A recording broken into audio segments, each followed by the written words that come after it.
Hello दोस्तों, नमस्कार। स्वागत है आपका हमारे YouTube channel Uttarakhand GK very easy tricks में। और आज की इस वीडियो में हम बात करेंगे उत्तराखंड वन दरोगा टेस्ट सीरीज पार्ट 11 के बारे में। और ये सीरीज दोस्तों हमारी उत्तराखंड वन दरोगा के जो आगामी एग्जाम 16 जुलाई से शुरू होने वाले हैं उसके लिए काफ़ी महत्वपूर्ण है, जिसमें हम एनसीईआरटी लेवल पर पढ़ रहे हैं जो कि आपके सिलेबस में दिया हुआ है। और आज की इस वीडियो में भी हम दोस्तों NCERT class 9th lesson number 3 परमाणु एवं अणु से संबंधित कुछ महत्वपूर्ण प्रश्नों के बारे में और कुछ महत्वपूर्ण कॉन्सेप्ट के बारे में बात करेंगे। तो वीडियो आपको लास्ट तक जरूर देखनी है, और इससे पहले की वीडियो अगर आपने नहीं देखी है तो आप वो जरूर देख लीजिएगा। एग्जाम्स में आप लोगों के लिए काफ़ी हेल्पफुल ये वीडियोज़ रहने वाली हैं। और वीडियो पसंद आती है तो लाइक ज़रूर करें, कमेंट जरूर करें, और अधिक से अधिक लोग वीडियो को देखें दोस्तों, तभी थोड़ा सा मोटिवेशन मिलता है। वरना कोई ज़्यादा मज़ा नहीं आता क्वेश्चंस बनाने में, क्योंकि बहुत टाइम लगता है क्वेश्चन बनाने में, फिर वीडियो के माध्यम से आप तक पहुँचाने में। तो चलिए शुरू करते हैं आज की इस वीडियो को। पिछली वीडियो में हमने 31 प्रश्नों तक क्वेश्चनों के बारे में बात कर ली थी।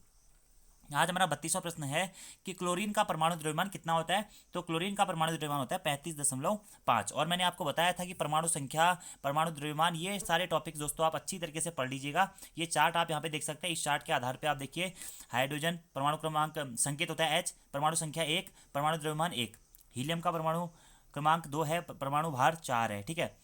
लिथियम का परमाणु क्रमांक 3 है, परमाणु भार 6.940 है, तो ये 7 के अप्रोक्स हो जाता है, ठीक है। बेरिलियम का परमाणु क्रमांक 4 है, परमाणु भार क्या है दोस्तों 9 है। बोरॉन का 5 है, परमाणु भार है 10। तो इसी प्रकार से सारे टेबल आपको याद होनी चाहिए। Hydrogen, helium, lithium, beryllium, boron, carbon, nitrogen, oxygen, fluorine, यान, sodium, magnesium, aluminium, silicon, phosphorus, sulphur, chlorine, argon, potassium, calcium, इतने तक 20 तक, और इनके परमाणु भार, इनके परमाणु क्रमांक और इनकी परमाणु संख्या। इसी के साथ साथ में आगे आपको लोहे के परमाणु क्रमांक 26 होता है, और परमाणु भार होता है 55 या 56 के आसपास में, ठीक है। तांबा, कॉपर का परमाणु क्रमांक 29 होता है, परमाणु भार होता है 63 के आसपास में। जस्ता का परमाणु क्रमांक 30 होता है, परमाणु भार दोस्तों कितना होता है 65 होता है। चांद, ब्रोमीन का परमाणु क्रमांक 35 होता है, और परमाणु भार 80 के आसपास में होता है, ठीक है। चांदी का परमाणु क्रमांक 47 होता है, परमाणु भार 107 या 108 के आसपास होता है। टीना का टीन एसन, जिसे हम लेड भी बोलते हैं, सॉरी टीन, हाँ टीन अलग होता है, लेड अलग होता है। लेड पीबी सीसा हो गया। टीन एसएन, जिसका परमाणु क्रमांक 50 होता है, परमाणु भार 118 के आसपास। सोने का परमाणु क्रमांक 79, और परमाणु भार हमारा 196 के आसपास होता है। तो ये पूरी लिस्ट आपको याद रखनी है। ये जो इंपॉर्टेंट तत्व है, हमारे एलिमेंट्स हैं, इनकी परमाणु संख्या और परमाणु क्रमांक दोनों आपको अच्छी तरीके से याद होना चाहिए। अगला हमारा क्वेश्चन है कि हाइड्रोजन सल्फेट का रासायनिक सूत्र क्या होता है। तो हाइड्रोजन सल्फेट का रासायनिक सूत्र दोस्तों क्या, H2S हाइड्रोजन सल्फेट का रासायनिक सूत्र होता है, ठीक है। अब ये रासायनिक सूत्र बनते कैसे दोस्तों, इसके लिए आपको एक महत्वपूर्ण कॉन्सेप्ट सीखना पड़ता है, जो कि होता है हमारा संयोजकता वाला कॉन्सेप्ट, ठीक है। संयोजकता जिसे हम बोलते हैं वैलेंसी। तो सबसे पहले आपको याद रखना है कि वैलेंसी होती क्या है, थोड़ा बहुत आप इसके बारे में जानिए। वैलेंसी क्या होती है, संयोजकता क्या होती है। किसी भी एलिमेंट की अंतिम कक्षा में उपस्थित इलेक्ट्रॉन की संख्या हमारी वैकेंसी या वैलेंसी कहलाती है। यानी कि किसी भी तत्व की अंतिम कक्षा में उपस्थित इलेक्ट्रॉन की संख्या को हम संयोजकता कहते हैं। या हम दोस्तों ये भी कह सकते हैं, किसी भी तत्व की अंतिम कक्षा में उपस्थित इलेक्ट्रॉन के लेने या फिर देने की शक्ति हमारी संयोजकता कहलाती है। याद रखना आपको दोस्तों, क्या किसी भी तत्व की अंतिम कक्षा में उपस्थित इलेक्ट्रॉन को लेने की और देने की जो कैपेसिटी होती है, शक्ति होती है, उसे हम संयोजक रखते हैं। अगर इलेक्ट्रॉन देंगे तो वो पॉजिटिव संयोजकता होगी, और इलेक्ट्रॉन लेंगे तो वो हमारी निगेटिव संयोजकता होगी। और संयोजकता की भी आपको सभी तत्वों के लगभग लगभग याद होनी चाहिए। हाइड्रोजन का परमाणु क्रमांक दोस्तों कितना होता है, 1 होता है, ठीक है। तो हाइड्रोजन की अंतिम कक्षा में कितने इलेक्ट्रॉन है, एक ही है, एक ही इलेक्ट्रॉन है। तो हाइड्रोजन की संयोजकता की कितनी हो जाती है हमारी, 1 हो जाती है। अब मैं आपको बताता हूँ दूसरा एग्जाम्पल, हीलियम।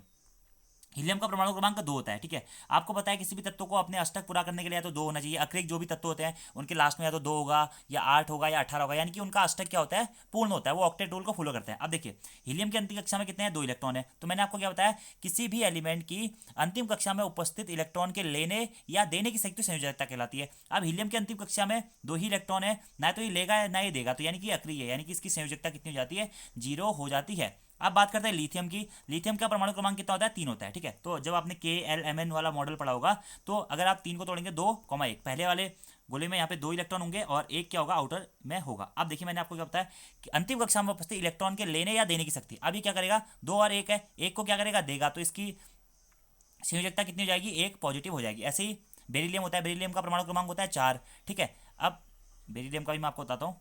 बेरिलियम का परमाणु क्रमांक कितना होता है? 4 होता है, ठीक है, 2,4, इसकी 2,2, ठीक है, इसकी अंतिम कक्षा में 2 इलेक्ट्रॉन है, तो ये 2 इलेक्ट्रॉनों को देगा, ठीक है, तो देने या लेने की शक्ति, तो संयोजकता कितनी हो जाएगी? 2 हो जाएगी। तो इस प्रकार से आप याद रखते हैं, अंतिम कक्षा में उपस्थित इलेक्ट्रॉन के लेने या देने की शक्ति हमारी संयोजकता कहलाती है। अब मैं दोस्तों अगर आपसे ऑक्सीजन की बात करूं तो ऑक्सीजन का परमाणु क्रमांक कितना होता है? 8 होता है। अगर आप इसको तोड़ेंगे ऑक्टेट रूल के अनुसार तो 2,6 हो जाता है, तो 6 है। अब 6 इसकी संयोजकता होगी नहीं दोस्तों, संयोजकता क्या होती है? 4 या 4 से 0 से 4 तक होती है, या प्लस में होगी या निगेटिव में होगी, ठीक है। अब 6 इसकी संयोजकता होगी नहीं, तो इसको इतना अष्टक पूरा करना है, तो अष्टक पूरा करने के लिए 2 इलेक्ट्रॉन इसे बाहर से लेने पड़ेंगे, तो अष्टक पूरा करने के लिए 2 इलेक्ट्रॉन बाहर से लेगा, तो 2 माइनस क्या हो जाएगी? इसकी संयोजकता हो जाएगी। ऑक्सीजन की संयोजकता कितनी होती है? 2 माइनस होती है, यानी कि अंतिम कक्षा में उपस्थित इलेक्ट्रॉन को देने की शक्ति जो इससे पहले हमने देखी, 1 बच रहा था, 2 बच रहा था, 3 बच रहा था, वो देने की शक्ति होगी, वो संयोजकता कहलाएगी। और यहाँ पर क्या लेने की शक्ति है, क्योंकि 6 हो रखी है, इसको 2 चाहिए, तो ये 2 लेगा, तो इसकी संयोजकता कितनी हो जाएगी? 2 हो जाएगी। इस प्रकार से आपको ये चीजें याद रखनी है और इंपोर्टेंट भी है। ऐसे ही मैं आपको अगर सल्फर का बताऊं दोस्तों, सल्फर का परमाणु क्रमांक कितना होता है? 16 होता है, ठीक है,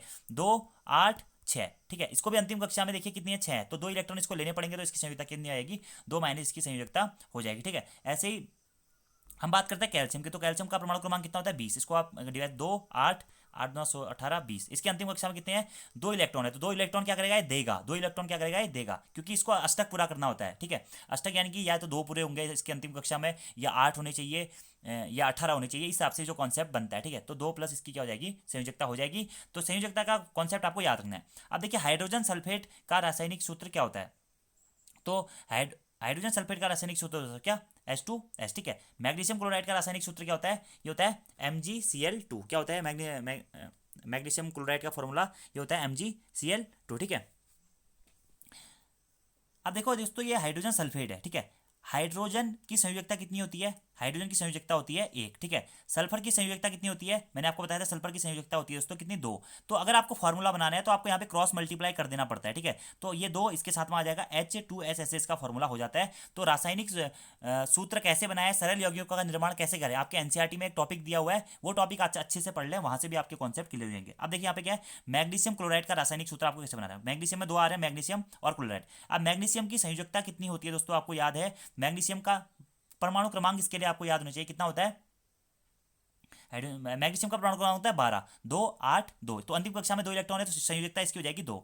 ऐसे क्लोरीन की अंतिम कक्षा में 7 होता है, तो इसकी संयोजकता होती है कितनी? 1, क्योंकि ये 1 इलेक्ट्रॉन ग्रहण करता है। अब यहाँ पे क्या होगा? क्रॉस मल्टीप्लाई आपको करना है, यानी कि ये Mg के साथ में ये 1 आ जाएगा, तो Mg का तो Mg रहेगा, और ये 2 क्या हो जाएगा? Cl के बाद लग जाएगा MgCl2। ऐसे करके आप रासायनिक सूत्रों का निर्माण कर सकते हैं, बहुत ये सरल है, तो आपको ये कॉन्सेप्ट सीख लेना है। इसीलिए मैंने आपको यहाँ पे संयोजकता पढ़ाया है, और संयोजकता पढ़ाने के बाद में आप ऐसे करके कोई भी फॉर्मूला निकाल सकते हैं। अब जैसे मैं आपको कार्बन टेट्राक्लोराइड की बात बताऊं, तो कार्बन टेट्राक्लोराइड का फॉर्मूला होता है CCl4, ये तो हमें याद है, लेकिन हम इसको निकालेंगे। कार्बन टेट्राक्लोराइड, कार्बन और क्लोराइड आ रहा है, तो कार्बन हो गया और क्लोराइड हो गया, ठीक है। कार्बन की संयोजकता कितनी होती है? कार्बन का परमाणु क्रमांक होता है दोस्तों 6, तो संयोजकता हो जाती है 2,4। अब ये 4 या तो देगा, 4 लेगा, तो संयोजकता कार्बन की 4 ही रहती है।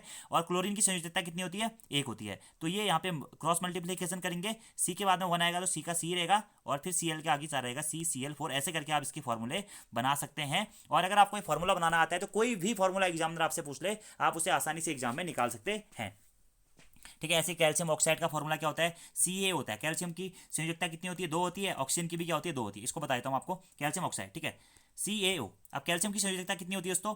कैल्शियम का परमाणु क्रमांक 20 होता है, संयोजकता 2 होती है, ठीक है। ऑक्सीजन की संयोजकता भी कितनी होती है? 2 होती है। अब ये इधर मल्टीप्लाई होगा, ये इधर मल्टीप्लाई होगा, तो ये होना चाहिए था Ca2O2, ठीक है। तो O से 2 से 2 कैंसिल हो जाता है, तो ये हो जाता है CaO, यानी कि कैल्शियम ऑक्साइड। तो ऐसे करके आप ये फॉर्मूला निकालेंगे। एनसीईआरटी में जो एग्जाम्पल दिए हैं वो एग्जाम्पल्स आप अच्छी तरीके से याद कर लीजिए, और संयोजकता का कॉन्सेप्ट भी आप आसानी से याद कर लीजिएगा। अब ये फॉर्मूले हम याद कर लेते हैं थोड़ा सा। सोडियम नाइट्रेट का रासायनिक सूत्र क्या होता है?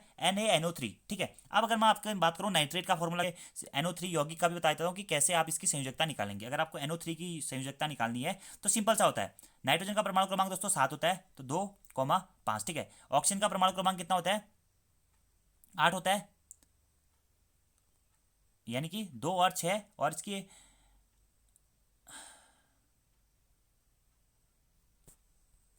क्या है?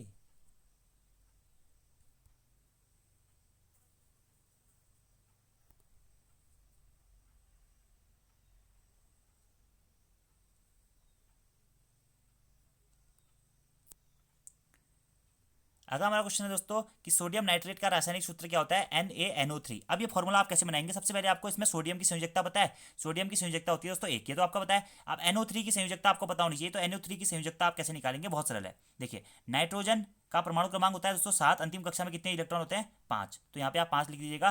प्लस ऑक्सीजन की संयोजकता कितनी होती है, ऑक्सीजन की संयोजकता होती है -2, तो ठीक है, तो आप 3 को फिर -2 से गुणा करेंगे तो ये आएगा 5 -6, यानी कि आपका माइनस का 1 आएगा। तो NO3 की संयोजकता भी कितनी आ रही है आपकी, एक ही आ रही है, तो इस कारण इसका फॉर्मूला आपका NaNO3 हो जाता है। ठीक है, तो ऐसे आप आसानी से निकाल सकते हैं। ऐसे ही अगर आपको CO3 कार्बोनेट की संयोजकता निकालनी है तो देखिए कार्बन का अंतिम कक्षा में कितने इलेक्ट्रॉन होते हैं, 4 होते हैं। ठीक है, ऑक्सीजन की अंतिम कक्षा में कितने इलेक्ट्रॉन होते हैं, संयोजकता कितनी होती है ऑक्सीजन की संयोजकता होती है -2। ठीक है, अब कार्बन के 4 हो जाएगा, प्लस का प्लस यहाँ पे आएगा, और 3 आइटम्स इसके हैं, 3 और -2 ये हो जाएगा 4 माइनस का 6, यानी कि इसकी संयोजकता कितनी निकलती है हमारी -2। ठीक है, CO3 की संयोजकता कितनी निकलती है, -2 निकलती है। अब ऐसे ही हमने कैल्शियम कार्बोनेट का फॉर्मूला निकालना है, ऐसे CaCO3 इसका फॉर्मूला होता है। अभी कैसे आया, कैल्शियम की संयोजकता क्या होती है +2, CO3 की संयोजकता क्या होती है -2, तो -2 से 2 कट जाता है, सेम क्वांटिटी होती है, तो ये CaCO3 फॉर्मूला निकल जाता है। तो ऐसे करके आप ये फॉर्मूला निकालने वाला कॉन्सेप्ट सीख लीजिएगा, एग्जाम में आपसे पूछा जा सकता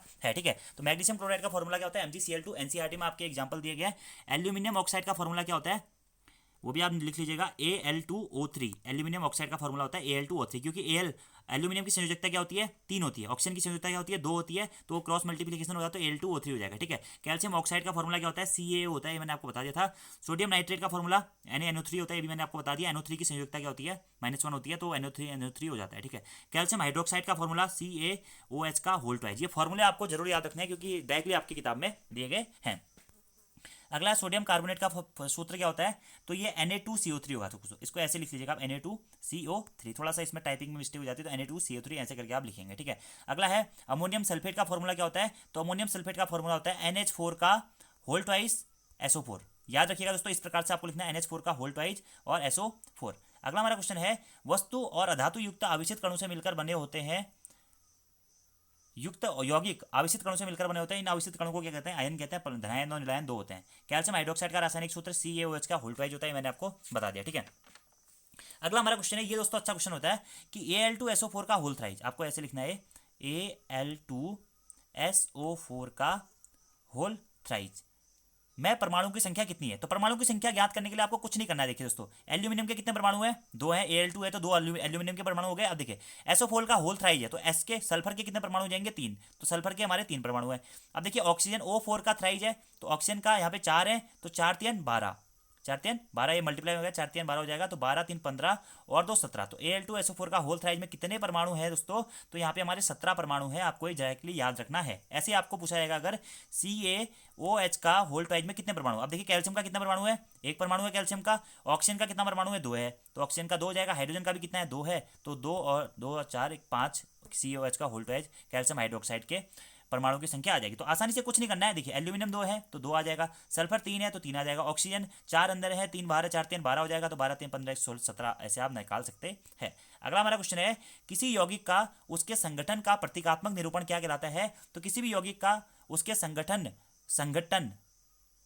होगा, ठीक है, संगठन का प्रतीकात्मक निरूपण दोस्तों रासायनिक सूत्र या फिर अणुसूत्र कहलाता है। यानी कि रासायनिक सूत्र और अणुसूत्र क्या होता है जो आप निकाल रहे हैं, जैसे कि आपने कहा sodium nitrate NaNO3 sodium nitrate का फॉर्मूला होता है hydrogen sulphate H2S hydrogen sulphate hydrogen sulphide H2SO4, calcium carbonate CaCO3, copper sulphide CuSO4, Na2CO3 sodium carbonate. तो ये जो फॉर्मूले होते हैं ये ही हमारे क्या होते हैं, रासायनिक सूत्र होते हैं। यानी कि वही है कि किसी भी यौगिक का उसके संगठन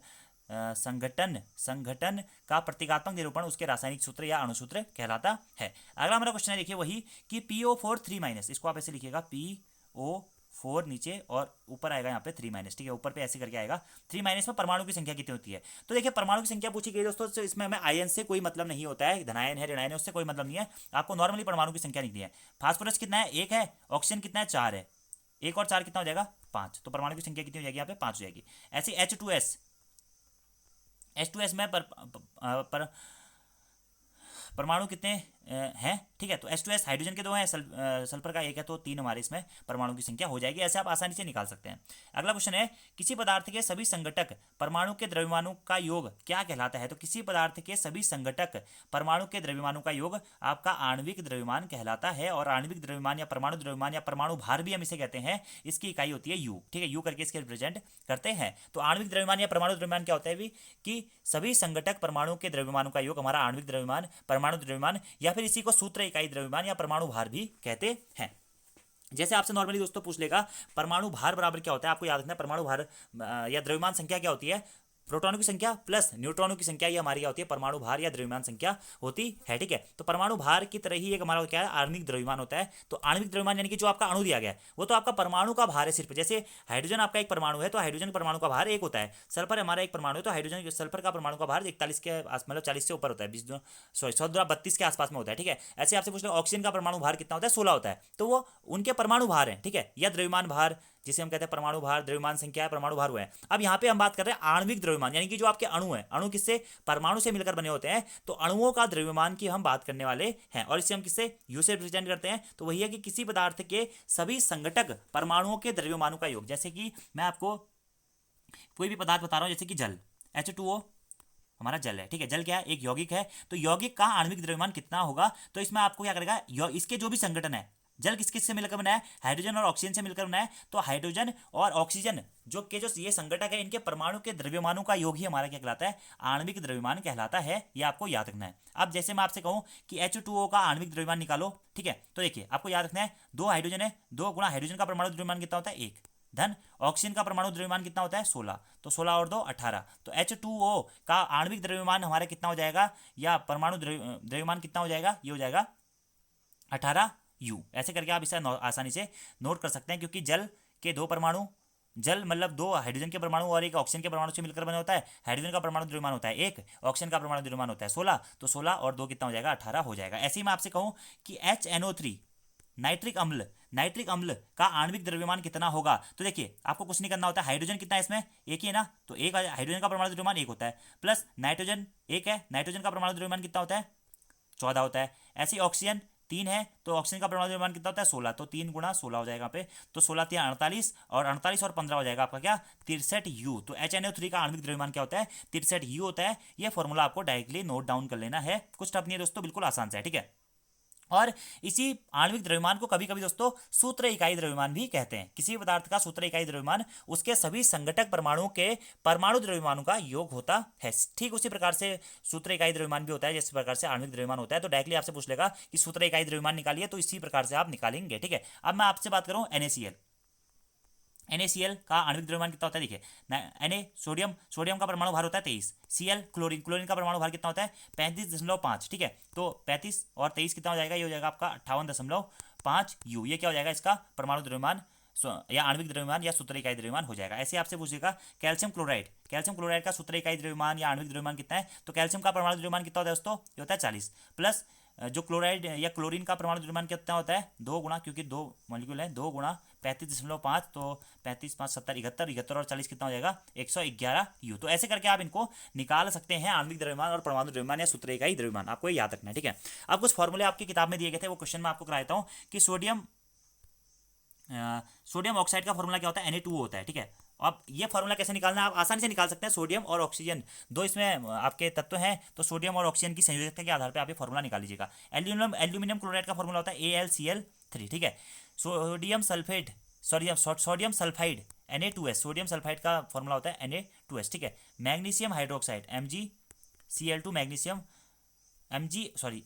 क्लोराइड MgCl2, और मैग्नीशियम हाइड्रोक्साइड का हो जाएगा MgOH का होल्टाइज, ठीक है। MgOH का होल्टाइज ये मैग्नीशियम हाइड्रोक्साइड का फॉर्मूला होता है, ठीक है। ऐसे आपसे पूछ लेगा क्वेश्चन कि Al2SO4 का होल्टाइज क्या है दोस्तों, ये क्या है, अमोनियम सल्फेट है, ठीक है। CaCl2 क्या है, कैल्शियम क्लोराइड है, ठीक है। ऐसे K2SO4 क्या है, पोटेशियम सल्फेट है, ठीक है। KNO3 क्या है, पोटेशियम नाइट्रेट है, ठीक है। CaCO3 क्या है, कैल्शियम कार्बोनेट है। तो ये आपको याद होनी चाहिए, इनके सूत्र, रासायनिक सूत्र कैसे निकालना है, क्या निकालना है, इसका कॉन्सेप्ट मैंने आपको बता दिया।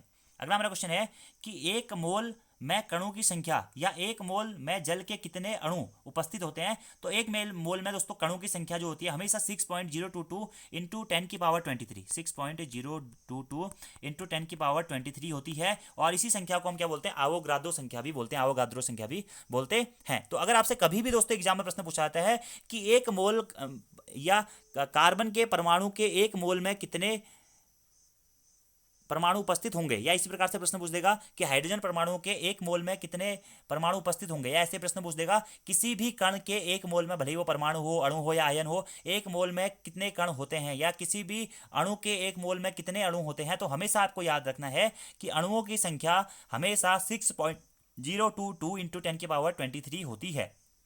वही लिखा गया है कि 1 मोल में कणों की संख्या कितनी होती है, तो 1 मोल में कणों की संख्या होती है 6.022 इंटू 10⁻23 कण। ठीक है, ऐसे आपसे पूछने का अगर प्रश्न पूछता है कि कार्बन परमाणु के 1 मोल में कार्बन के परमाणु की संख्या कितनी होती है, तो 1 मोल कार्बन परमाणु में कुल परमाणु की संख्या होती है 6.022 इंटू 10⁻23 कार्बन के परमाणु। ऐसे आपसे पूछ देगा कि हाइड्रोजन परमाणु के 1 मोल में कितने हाइड्रोजन के परमाणु होते हैं, तो हाइड्रोजन परमाणु के 1 मोल में भी 6.022 इंटू 10⁻23 हाइड्रोजन के परमाणु होते हैं। आपको हमेशा ये कॉन्सेप्ट याद रखना है कि कितने 1 मोल में कितने परमाणु होते हैं, भले ही कोई भी आपका तत्व दिया हुआ है, कोई भी कण दिया हुआ है, कोई भी अणु दिया गया हो, कोई भी आयन दिया गया हो, तो हमेशा 6.022 इनके 10⁻23 कण होते हैं। आपकी किताब में डायरेक्टली मोल, अवोगाद्रो संख्या और द्रव्यमान के बीच में संबंध दिया गया है, वहां से आप इस कॉन्सेप्ट को आसानी से कर सकते हैं।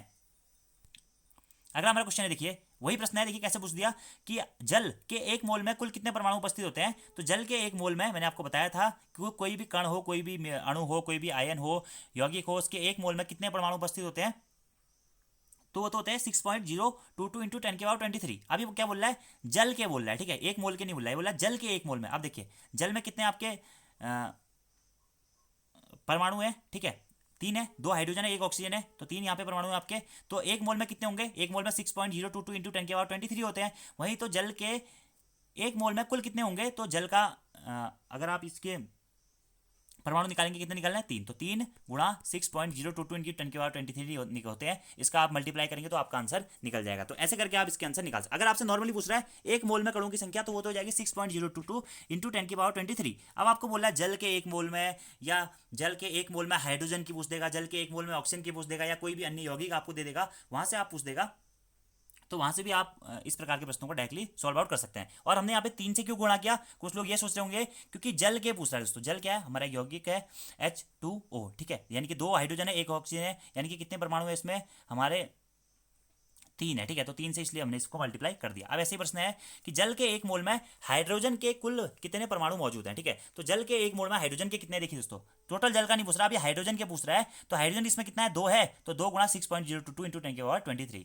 अब यहीं पे पूछा था कि जल के 1 मोल में ऑक्सीजन के कुल कितने परमाणु है, तो ऑक्सीजन में फिर क्या होता है, 1 गुणा 6.022 इंटू 10⁻23 अणु। तो इस प्रकार से आप इस प्रकार के क्वेश्चंस को डायरेक्टली सॉल्व आउट कर सकते हैं। मैंने आपको ऊपर इस प्रकार का कॉन्सेप्ट थोड़ा बहुत समझाया भी, देखिए कि Al2SO4 का होल साइज में परमाणु की संख्या कितनी है, तो यहाँ पे 17 परमाणु की संख्या है। ऐसे यहाँ पे H2O है, तो H2O में परमाणु की संख्या कितनी है, 3 है, ठीक है, तो 1 मोल में कितने परमाणु होते हैं, 6.022 इंटू 10⁻23 होते हैं। तो 3 परमाणुओं के 1 मोल में कितने परमाणु होंगे, तो 3 से गुणा कर देंगे। इस प्रकार से आप इसका कॉन्सेप्ट निकाल सकते हैं। अगला क्वेश्चन है, एक अणु में उपस्थित सभी परमाणु के द्रव्यमानों के योग को क्या कहा जाता है, आणविक द्रव्यमान कहा जाता है। एनसीईआरटी किताब में आपके सारी चीजें डिटेल्स में दी गई हैं, आप लोग वहां से अच्छी तरीके से इसे पढ़ लीजिएगा, ठीक है।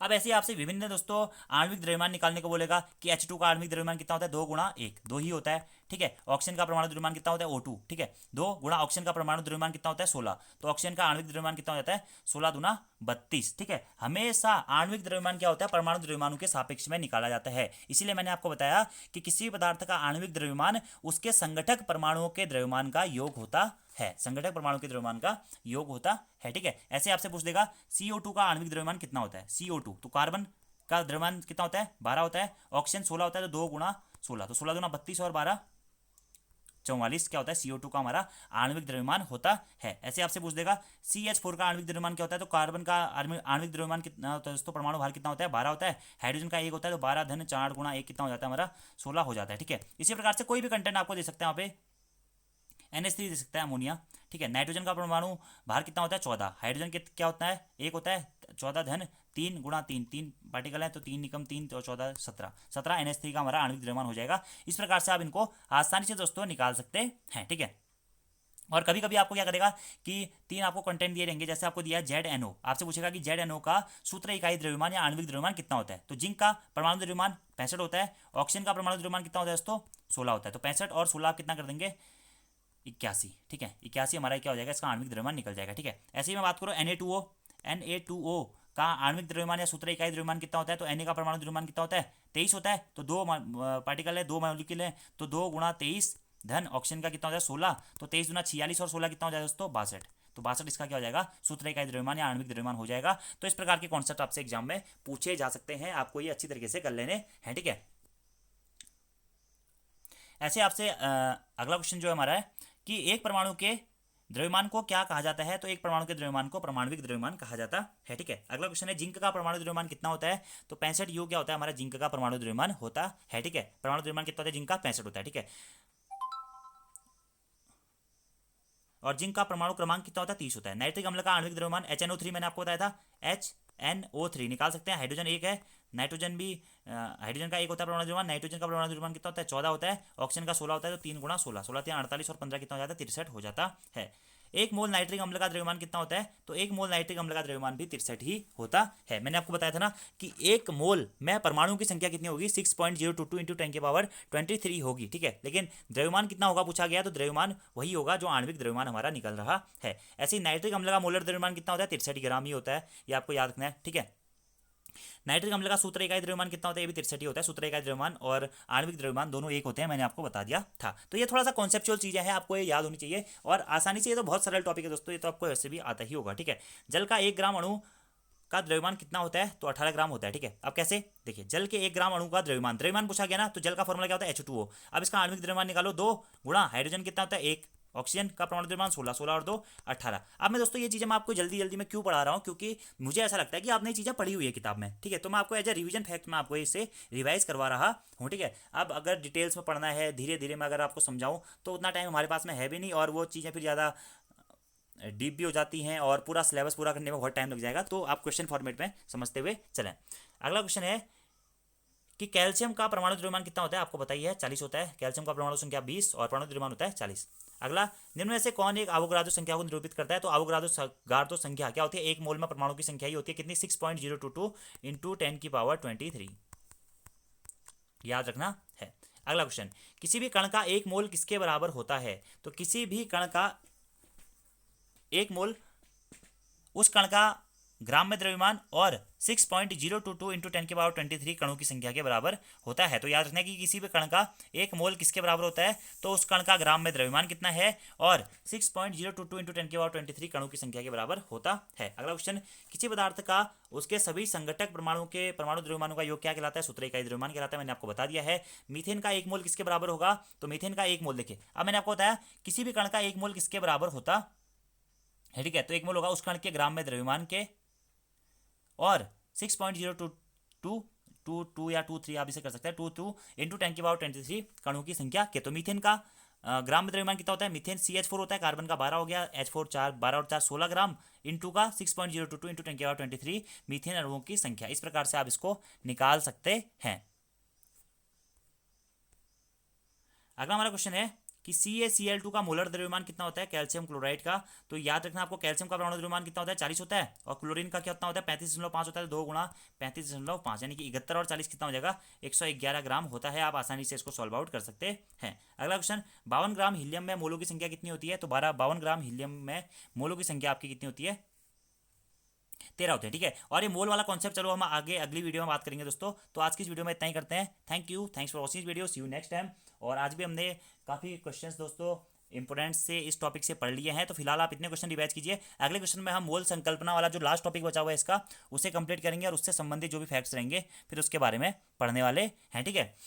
और दोस्तों हाँ, एक और कॉन्सेप्ट आप नोट कर लीजिएगा, शायद मैंने थोड़ी देर पहले जो आपको बताया था कि 1 मोल में परमाणुओं की संख्या, ठीक है। हाँ, तो यहाँ पे आप जो मैंने फॉर्मूला आपको बताया था कि कार्बन परमाणु का 1 मोल कितने के बराबर होता है, उसमें कार्बन परमाणु की संख्या 6.022 इंटू 10 की पावर 23 और कार्बन के परमाणु द्रव्यमान के बराबर होता है। ये आपको डायरेक्टली याद रखना है। जैसे ये फॉर्मूला मैंने आपको लिखा है ना, 1 मिनट, हालांकि उस टाइम पे ही मैंने आपको डेफिनेशन सही बताई थी ये वाला, हाँ, कि किसी भी कण का एक मोल किसके बराबर होता है, तो उस कण का ग्राम में द्रव्यमान गुणा 6.022 इंटू 10⁻23 कणों की संख्या के बराबर होता है। सपोज जैसे मैंने आपको H2O वाला एग्जांपल दिया था परमाणु मोलों की संख्या निकालने के लिए, तो आप उस प्रकार से इस प्रकार के क्वेश्चन को अच्छी तरीके से कर सकते हैं। तो आज की इस वीडियो में इतना ही दोस्तों। Thank you, thanks for watching video, see you next time. Mainly आपको एक कॉन्सेप्ट जो है आणविक द्रव्यमान कैसे निकालना है समझना है, और मोल संकल्पना वाला जो टॉपिक है थोड़ा बहुत आपका वो इंपॉर्टेंट रहता है, वो हम अगली वाली वीडियो में बात करेंगे। आवोगाड्रो संख्या से कैसे ग्रामों से मॉलिक्यूल निकालते हैं, अणुभार कैसे निकालते हैं, तो आपको पता चली गया होगा, ठीक है। और समस्थानिक और संभारिक दो हमारे कॉन्सेप्ट और थे, समस्थानिक और संभारिक, इनके बारे में भी हम आगे वाली वीडियो में बात करेंगे। धन्यवाद।